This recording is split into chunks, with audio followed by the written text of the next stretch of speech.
সুপ্রভাত বন্ধুরা। মাছের তেল দিয়ে ভাত আর মাছ ভাজা আর ডিম সেদ্ধ খাওয়া হয়ে যায়। আমি তুলতে তুলতেই ওর খাওয়া হয়ে যায়। আমি যাতে ক্যামেরা করতে না পারি তাড়াতাড়ি তাড়াতাড়ি করে করে, বুঝেছো? বাকি হলে খেয়ে নেয়। তুলো না তুলবো না তো। আমার রান্না হয়ে গেছে, তখন দাদা ভাই একটু দেরিতে বেরোবে, ওই জন্য একবারেই রান্নাটা করে ফেলেছে। মাছের তেলটা করেছি আর এই মাছের ঝোল। এই যে ঝোলটা ফুটছে, ঢাকা দেওয়া আছে, দেখো ঝোলটা ফুটলেই হয়ে যাবে। ব্যাস, সারাদিনের মতন কাজ কমপ্লিট। ওয়েদারটা মাঝে মাঝে রোদ, মাঝে মাঝে মেঘলা, আজ মনসা পুজো তো হোক, এটা হোক, ঝোলটা একটু ফুটবে।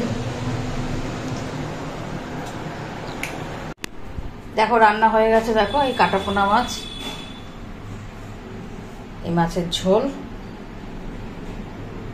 জিরা আদা বাটা, ব্যাস, আর নুন হলুদ তো লাগে। আর এখানে আছে একটু মাছের তেল। তেলটা লেগে গেছে, তেলটা না খুব ভালো। তো দাদাভাই বললো তেলটা একটু তিতে নেই, আর তেলটা লিকুইডটাও কম বেরিয়েছে।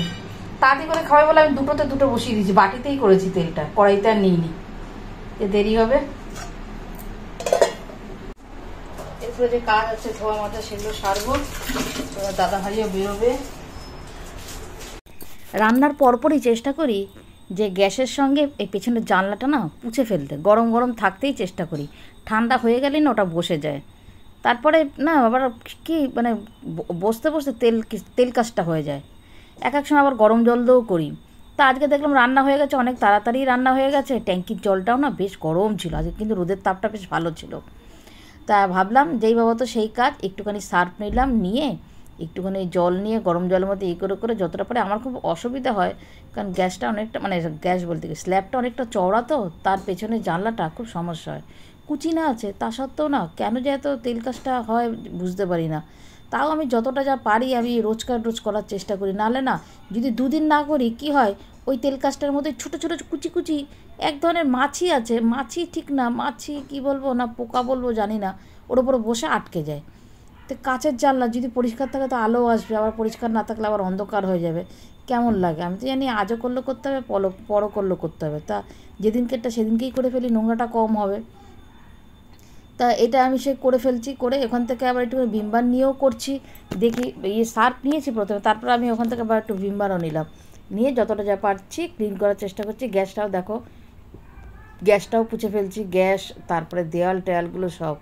আমি খুব সাবধানে রান্না করি, কুচিনা চালানো থাকে যেমন, খুব গ্যাস কমিয়ে, মানে খুব গ্যাস বাড়িয়ে দিলে কি হয় তেলগুলো না সব পুড়ে উড়ে যায়, এতে রান্নাঘরটাও হয়, তেলটাও নষ্ট হয়, তেল চিটিয়েরও হয়, এদিক ওদিক তেলও ছিটে যায়। আর তরকারিও খুব সাবধানে আমি তেলে ছাড়ি। এগুলো একার হাতে করলে হয় এগুলো, তাই না? যতটা যা পারি চেষ্টা করি, কিন্তু তা সত্ত্বেও তো এই রান্নাঘরটা আমি আর পরিষ্কার রাখতে পারি না। তোমার দাদাভাই এক এক সময় বলে পরিষ্কার থাকবে, তুমি রান্না করা বন্ধ করে দাও, রান্নাঘর পরিষ্কার থাকবে। রান্না টান্না খাওয়া হলে এটা রোজকার, কখনো অত পরিষ্কার রাখা যায় না। তা হলো রান্নাঘর পরিষ্কার থাকলে না রান্না টান্না কাজ করতেও দেখবে বেশ ভালো লাগে, তাই না?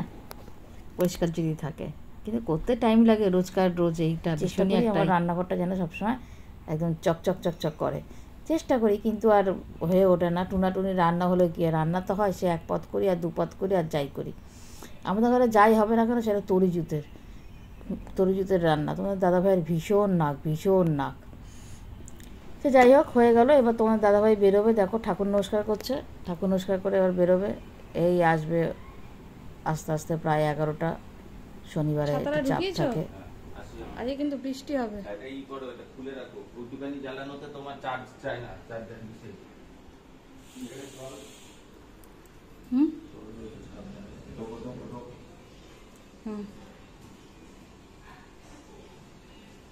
সব নিয়েছো তো?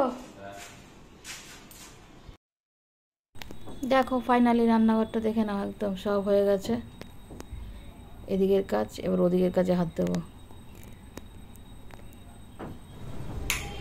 সব হয়ে গেছে, এবার শুধু এই ঘরের বিছানার চাদর সব পাল্টাবো। আজকে আর কাঁচা হবে না মানে কাচবো না ইচ্ছা করে। ওয়েদারটা দেখো না, রোদ উঠছে আবার কখনো মেঘলা, আজ মনসা পুজো, বৃষ্টি হবেই, ওই জন্য আজকে আর কাচবো না। দেখি কালকে যদি পারি তো ভালো, নাহলে একটু মঙ্গলবার, সোমবার আবার পূর্ণিমা। দেখি এবার বিছানাটা পরিষ্কার করে নিই, বিছানাটা পরিষ্কার করে নিয়ে, বিছানা পরিষ্কার মানে এগুলো সব কিছুর ওয়্যার টোয়্যার সব কিছু চেঞ্জ করতে হবে। দেখো দুটো কোল বালিশ, দুটো ছোট তাকিয়ার বালিশ, মানে ছোট ছোট যে বালিশগুলো সেই বালিশ, মাথার বালিশ, সব এগুলো ওয়্যার, এগুলো পাল্টাতে তো ভীষণ টাইম লাগে। এগুলো খুলবো, খুলে আবার আর একটা সেট ভরবো। তাই এই ভিডিওটা একটু ফাস্টও করে দিলাম। এগুলো না ফাঁকা না থাকলে হয় না। আমাদের দেখো লোক দুজন হলে কী হয়েছে, ধুলো, খুব ধুলো, এমনি বিছানা বেশি চটকাচটকি হয় না। আমরা বিছানাতে খুব কমই থাকি, এই সোফাতে থাকি বা চেয়ারে থাকি। দুপুরে আর রাতে যা একটু বিছানায় আমরা একটু পিঠ দিই। আমি হয়তো বেশিরভাগ দিনই থাকি, তোমার দাদাভাইতে খুব কমই থাকে। সে যাই হোক, বিছানা নোংরা হয় না, কিন্তু ওই ধুলো। আর কিছুদিন পর পর বিছানা একটু ফ্রেশ চাদর টাদর পাতলে ভালো লাগে, মনটাও ভালো লাগে, শুতেও ভালো লাগে। সে যাই হোক, এই এতে একটু চাদর টাদরগুলো একটুখানি, এটা কমফোর্টারটা না কোথায় রাখবো, কোথায় করবো, ওই জন্য পেতেই রেখেছি। কমফোর্টারটা মানে একটুখানি স্লিপারি টাইপের না, কুঁচকে যায়, ওই জন্য একেবারে ওগুলোকে টেনে টান টান করে টোরে তারপরে চাদর পাতবো, পেতে তারপরে এই আবার এইগুলো যে খোলগুলো যে মানে ওয়্যারগুলো যে খুলছি সেগুলো আবার ঢোকাতে হবে, কভারগুলো। তা সেগুলো করে নিই। জানি না, বললাম তো আজকে কাচবো না, জানি না। এখন রাত্রে ভয়েস দিচ্ছি, ভাবছি কি এগুলো সব ভিজিয়ে রাখি কেচে দিই। ভয়েসটা যেহেতু রাত্রে দিচ্ছি আমি, তাই জন্য বলছি। তখন তো বলেছিলাম কাচবো না, কেন রাত্রে কেচে ফেললে কী হলো, তো সারা রাত্রে বেশ টানবে। আমার এই বারান্দাটায় না বেশ হাওয়া আসে, দক্ষিণ দিকে বারান্দা তো বেশ হাওয়া আসে, টেনে গেলে কালকে একটু রোদে দিলেই ব্যাস হয়ে যাবে। দেখি এই ভিডিওটা ছাড়বো, ভিডিওটা ছাড়ার পর দেখো কিরম দেখেছো নেমে গেছিলো। সব ভালো করে করে করতে হয়, নাহলে আবার সেই দলা হয়ে যায়। এগুলো করতে অনেক টাইম লাগে গো, অনেক টাইম লাগে, খুব সময় সাপেক্ষের কাজ। আর পারি না, এই এতগুলো ঘরে এতগুলো খাট, এতগুলো চাদর, তারপরে মানে নিজের হাতে করা খুব সমস্যা হয়। আমার ওয়াশিং মেশিনে পোষায়ও না, ওয়াশিং মেশিনে হাতে কাচা না বেশি পরিষ্কার হয়, জানো তো। ওয়াশিং মেশিন আনার পর এটা বুঝেছি, তোমার দাদাভাই বলে আমার বাতিক, আমাকে বলে তোমাকে রিলিফ দেবে কে, তোমার যা স্বভাব, তোমার সারা জীবন খাটতে হবে, কত কিছু তোমার দাদাভাই বলে। আমার যে মানে ওয়াশিং মেশিন এনেছি, দেখি যেমন ধরো এই ছেলেদের কলারের যে দাগগুলো, হাতের কাফের যে দাগগুলো, সাদা জিনিসগুলো যে একটা চকচকে ভাব, সেটা কিন্তু হাতে কাচলেই হয়, জানো তো। আমি না, আমার মনে হয়, এটা জানি না, ভুলও হতে পারে, তোমার দাদাভাই তো বলে আমার বাতিক, জানি না কি, তা সেটার জন্যেই আমার ঠিক কী হয় না। আর এই সোফা, জানো তো, এই সোফাটা আমার হ্যান্ডেল করতে না এখন খুব কষ্ট হয়। আগে করতাম, অতটা অসুবিধা হতো না, এখন জানো না, মানে আমি হাঁপিয়ে যাই এই সোফার কভার টভারগুলো করতে। তো একবার আমি মেয়েকে বলেছিলাম, তো না দেখিস তো সোফাটা বিক্রি করে দিস তো। বলে কেন বিক্রি করবে, তোর দাদাভাই তো ভীষণ পছন্দ আমার এই সোফাটা। বলে সোফাটার জন্য ঘরের কত শো বেড়েছে জানো, তুমি সোফাটা বিক্রি করে। আজ তুমি তো তোমার কথা বলো, কিন্তু আমি তো পারি না। এই সোফাটার কভার, এই খোলা করা সোফাটা যখন কভার ভরানো হয় না, মেয়ের বিয়ের আগে সোফার কভার ভরেছিলাম, জানো তো। কিন্তু এখন এটাকে তো জাগাতেই পারছি না, আমি করবো করে, কভারটা দড়ি ফিতেগুলো সব সোফার তলায় উল্টাতে হয়, পুরো সোফাটা উল্টিয়ে এটাকে পরিয়ে আবার এটাকে সেট করতে হয়। তো এরকম করে আমি ওয়্যার ভরবো, মানে সোফার কভার আমি কী করে সেট করবো আর কী করেই বা খুলবো, আমার পক্ষে একদম অসম্ভব, কোনো মতেই আমি পারবো না। তোমাদের দাদাভাইও দেখো কোথা থেকে চোট লাগবে বলা যায়, ভীষণ ভারী গো, ভীষণ ভারী, ক্যারি করা যায় না। আস্তে আস্তে তো আমাদের বয়সও হবে। তখন কিনে ফেলেছিলাম একটা হিরিকের ওপর, আর খুব ভালো লাগে এই সমস্ত জিনিস, সত্যি ঘরের লুকটাকেই চেঞ্জ করে দেয় এরকম একটা সোফা থাকলে। কিন্তু এই মেনটেনেন্স ভীষণ, মানে ভীষণ কষ্টদায়ক এই মেনটেনেন্স।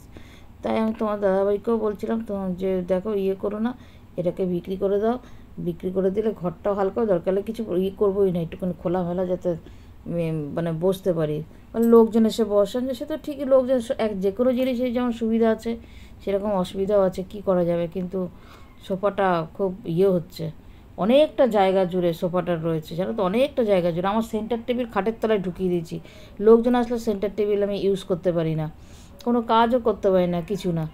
দেখি বলেছি তো, তা মেয়ে বলেছে ঠিক আছে, মেয়ে জামাই আসলে যখন আসবে দেখি অনলাইনে ছবি তুলে অনলাইনে দেখি করতে পারি নাকি। দেখো তোমাদের সঙ্গে কথা বলতে বলতে বিছানার চাদরটাও পাতা হয়ে গেছে, আর বালিশের ওয়্যারও হয়ে গেছে। এবার আমি না ঠিক করেছি জানো, যে আমি আর কোনো জিনিস করব না। সেটা তোমার দাদাভাইয়ের কাছে আমি কান ধরে বলেছি, আমি কোনো জিনিস করব না, বরং যতটা পারি জিনিস কমাবো, আর জিনিস করব না, যা আছে আমার লাইফ চলে যাবে মোটামুটি। জিনিস করতে ভালো লাগে, কিন্তু সেটা না আস্তে আস্তে মানে সেটা মেনটেনেন্স খুব কষ্ট, খুব কষ্ট। সেটাকে পরিষ্কার করা করা, আর এখানে যা ধুলো পড়ে, এখানে যা ধুলো পড়ে বলার মতো না। একদিনের পর আর একদিন করতে গেলেই ধুলো পড়ে। তো কোলবালিশের ওয়ারগুলো ভরে ফেলি। এই ঘরের কোলবালিশগুলো বেশ ভারী ভারী, আর ওই ঘরের কোলবালিশগুলো তো হালকা, খুবই হালকা। মেয়ের ঘরের কোলবালিশগুলো কিনেছিলাম সেই ইয়ের থেকে, জগৎপুর বাজারের ভেতর থেকে, তোমরা তো জানোই। এগুলো করতে কম পরিশ্রম লাগে, তো সেরে ফেলি। হয়ে এসছে, আর অল্প একটু বাকি, এগুলো করে ফেলি। হয়ে যাওয়ার পর তারপরে খেয়ে নেব, খেয়ে একটুখানি শোবো, দেখি তারপরে তোমাদের সামনাসামনি আসতে পারিনি, কি পারলে সন্ধ্যের দিকে একবার আসবো।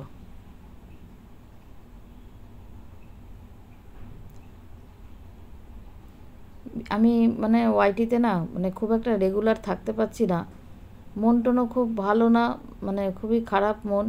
তোমরা তো জানোই আশেপাশে যা অবস্থা, যাই আমার এগুলো খুব কষ্ট লাগে, খুব কষ্ট লাগে। ভালো লাগছিল না, মন চাইছিল না ভিডিও করতে, তাই করিনি। দেখে নাও বিছানার ফাইনাল লুকটা, দেখে নাও। গোছানো হয়ে গেছে বিছানাটা। এখন জানলা দেবো না, পরে দেবো। আজকে রোদ উঠেছে ভালো, দেখো এতগুলো বিছানা। শুভ সন্ধ্যা বন্ধুরা, পুজো পাঠ সেরে চায়ের সঙ্গে চলে আসলাম। দুবেলা তো খাওয়াটা তোমাদের সঙ্গে শেয়ার করতে পারিনি। তারপরে একটু শুয়েছিলাম, তারপরে উঠে তারপর সন্ধ্যে দিয়ে এখন একটু চা খেয়ে নিলাম। এবার খাওয়ার টাওয়ারগুলো এখানে নিয়ে আসবো, নিয়ে এসে দেখি কিছু কাছাকাছি আছে, যদি সারতে পারি তো ভালো। ওই যে কাছাকাছিগুলো যেগুলো দেখালাম, ওগুলো ভাবছি রাতেই কেচে ফেলবো, সন্ধ্যেটায় সেরে ফেলবো। ওগুলো সেরে ফেললে সুবিধা হয়, কারণ একটা নিম্নচাপের আবার নাকি সম্ভাবনা আছে, নিম্নচাপ হতে পারে। সারা রাত্রে একটু টানবে, তারপরে একটু রোদ্রু দিলে কালকে ব্যাস কড়কড়া হয়ে যাবে। তাহলে অনেক খুব হাওয়া, মানে বারান্দাটা না খুব হাওয়া, দক্ষিণ দিকে তো খুব হাওয়াতেই টেনে যায়, প্রায় 90% ওখানেই শুকিয়ে যায়। তো যাই হোক, ভিডিওটা জানি না কতটা কি বড় হবে। ভিডিওটা আজকে এখানে শেষ করলাম, এডিট করে যতটা পারি একটু ছোটো করার চেষ্টা করবো। কেমন, আজকে এখানেই শেষ করছি। শুভরাত্রি, টাটা।